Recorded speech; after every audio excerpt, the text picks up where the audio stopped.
Good afternoon. I asked specifically for a portable microphone because this is kryptonite to me to stand behind the podium. So forgive me, I'll move around a little bit. But I want to go ahead and get this out of the way. I am not here today to motivate anybody. I want to go ahead and cut to the chase. I personally don't believe in motivation because motivation requires that you have to keep doing it because motivation, it ends, right? And it would get real awkward for me to come home with y'all, and your spouses would probably think it weird if I'm there waking you up kind of rah-rah every morning when you get out of the shower. So I'm not here today to motivate you guys. That's not my purpose. And quite frankly, I've got 15 minutes. I can't convince anybody of anything in 15 minutes. So I say all of that to say I'm simply here today to share some stories with you guys that may shift your perspective just a little bit. To help you guys and us collectively to kind of see things from a different perspective, because I have been and am in your chair. I've been in the sales industry, as they said, the majority of my adult life. I run an insurance agency in Wilmington, with North Carolina Farm Bureau. I've done that for 9 years. We're having our conference in March. And so you are my people, right? We are the sales people, right? We're the people that bring the dollars in. Yeah? Right, that's what we do, right? Okay, so I want to, by a show of hands, how many people have children? All right, by another show of hands, how many people actually know a child?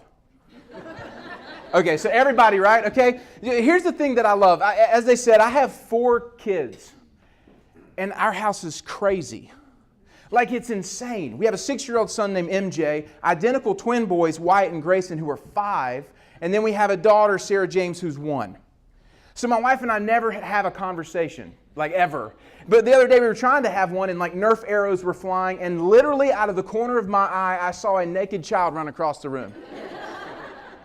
And then I look in the other corner, and there's one, and he's peeing in a cup. And I'm like, this is a fraternity house. Like, the Ham house is a fraternity house. I mean, it's crazy. This is like every day for us, you know?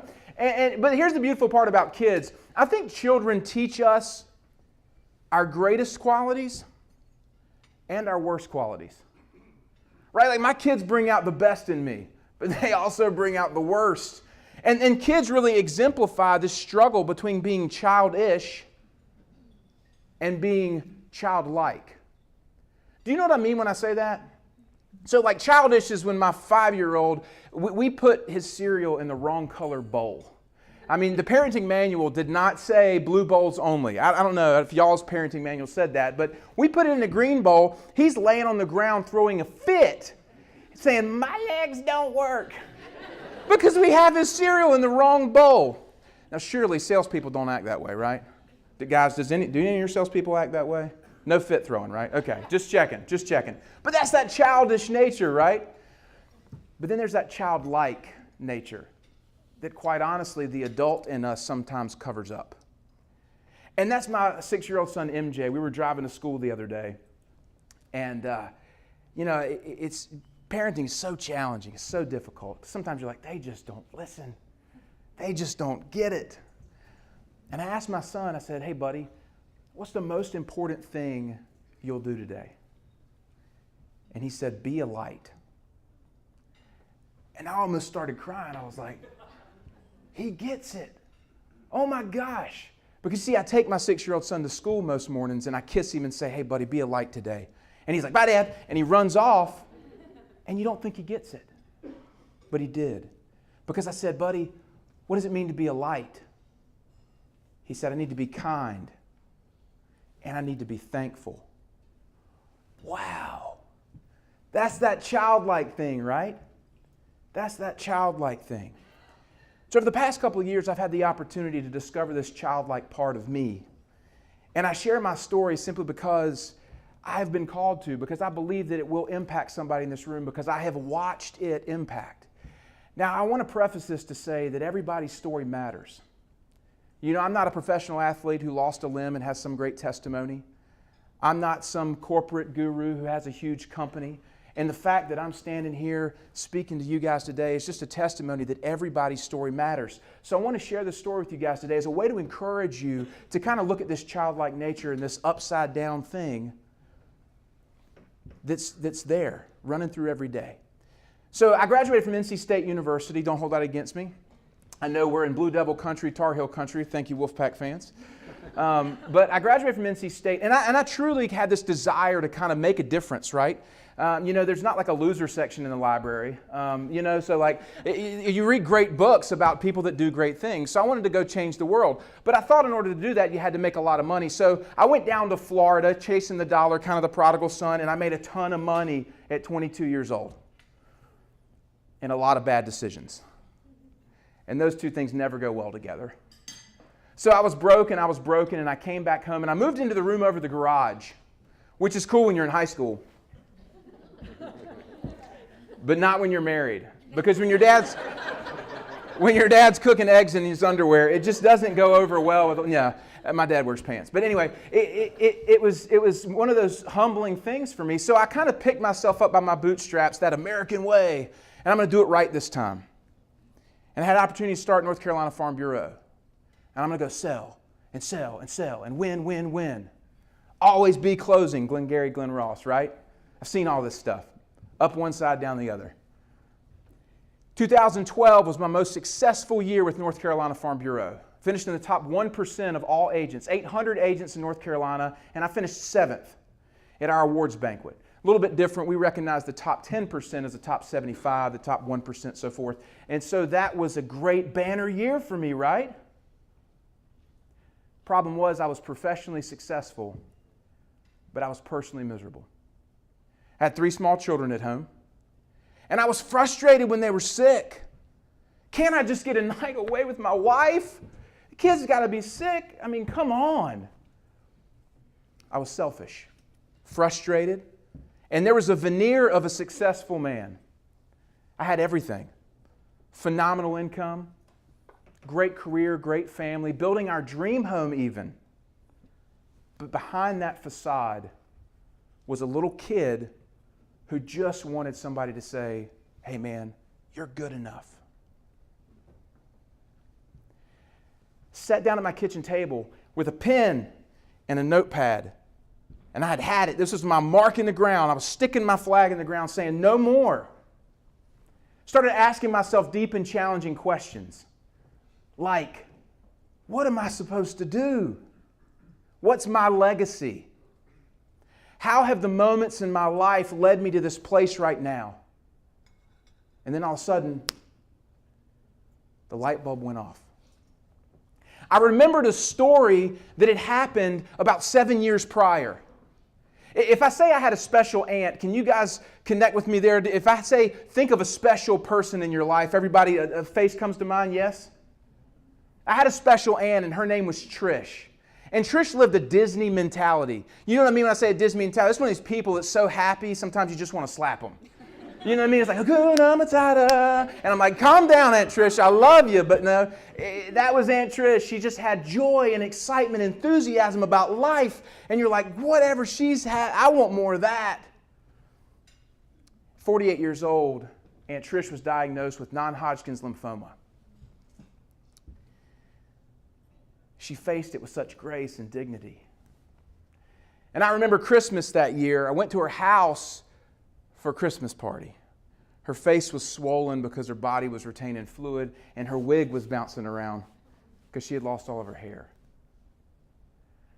Little did we know, my Aunt Trish had been given a terminal diagnosis 2 weeks prior. She wanted to host a Christmas party. It's the kind of woman she was. I had a phone call a couple weeks later from my uncle, and he said, Matt, if you want to see your aunt, now's the time. I was living in South Carolina chasing the real estate thing at the time, and I drove home about 3 hours, 15 minutes, and whole time I knew what I was going to face when I got there, and I didn't want to, because you know that moment when you step into the room and you see 30 friends and family faces, and you know we're all here for the wrong reason. I just wanted to see my aunt. And I made my way into my aunt's hospital room.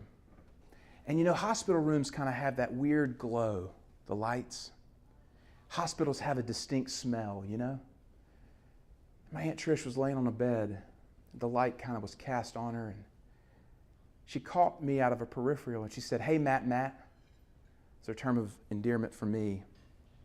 And I walked over to her bedside, and I got down on my knee, And I grabbed her hand. I told her I loved her. I prayed with her. We reminisced about the time at Thanksgiving when we danced to beach music while the turkey was cooking in the oven. And in that moment, a nurse stepped into the room. And she propped my aunt up with a pillow. And it allowed my Aunt Trish to grab a breath because her body was being consumed with fluid and she was suffocating. And she grabbed that breath, looked at the nurse and said, "You make my life easy." Without hesitation, this nurse looked at my aunt and said, "You make my life rich." You make my life rich. I'm sitting at my kitchen table and I'm remembering this like I'm in the room and I'm writing and I'm bawling. What in the world does that mean? I was consumed by this feeling that I knew that I had to write down and define what it meant to be rich. Because here was a guy with everything that the world says rich is about. I didn't feel that way.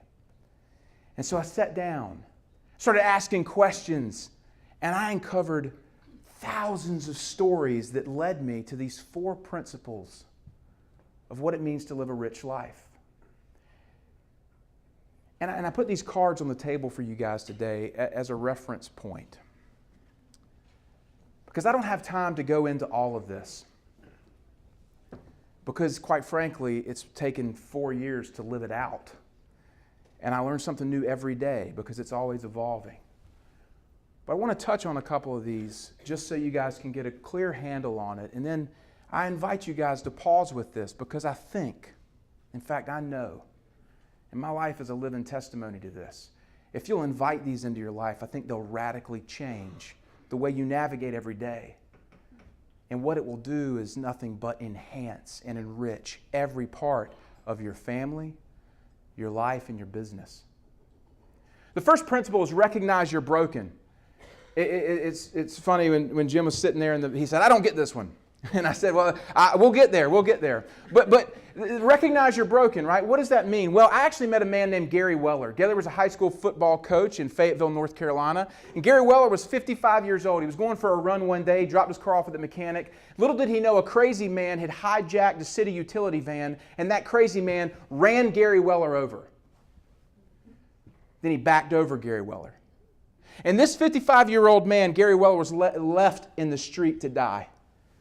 He was broken. He was broken.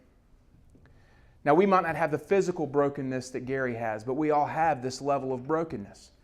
But Gary said something when he woke up from his coma: "I refuse to let my brokenness cripple me." Wow. So, Jim, what this means is that change and challenges are inevitable. And if we refuse to recognize what's broken in our process and take personal responsibility to begin to move beyond that, we will never grow beyond where we are. But it's a willingness to recognize the things that are broken that allows us to move beyond them. Changing markets, clients' challenges, all of these things, our sales process, our own personal development, whatever you want to call it, there's always something that we can do and take responsibility to move forward. Move beyond our brokenness instead of living underneath it. The second principle is invest in others. This is the idea of generosity. But here's the catch. Generosity is not what you do. It's what you are. It's what you are. Generosity flows out of this idea of everything I have, I've been given. And it's living in this place of abundance instead of a place of scarcity. Living in a place of I am so willing to give because I have been given instead of I am just afraid not to lose everything. You see, too often we allow all these fears to keep us shackled, to keep us held back. The opposite of fear is generous. It's a willingness to step forward instead of a willingness to hold back from everything. Invest in others. Your life is meant to impact and ripple and influence the lives of others. And one person can literally change the world. And when you begin to live with this mindset, it changes everything. You don't give in order to get. You give because it's who you are. Choose gratitude, the third principle, the C in the rich principles. You know, I think a lot of times, especially in culture today, this was actually referenced earlier, we live circumstance to circumstance, yes? And we always think that maybe the next circumstance will be the thing that actually brings me gratitude. And so we sit and we wait on gratitude to come based on circumstances. Friends, gratitude is not based on our circumstances. Gratitude is not a feeling. It's a choice we make in every single day.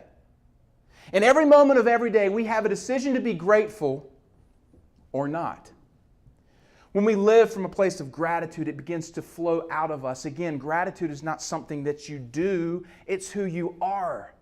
And that's what this is about. It's about identity. It's about knowing who you are beneath all of this. Because, quite frankly, in 2012, when I'm starting to write all this stuff, I was doing everything as a way to kind of keep up.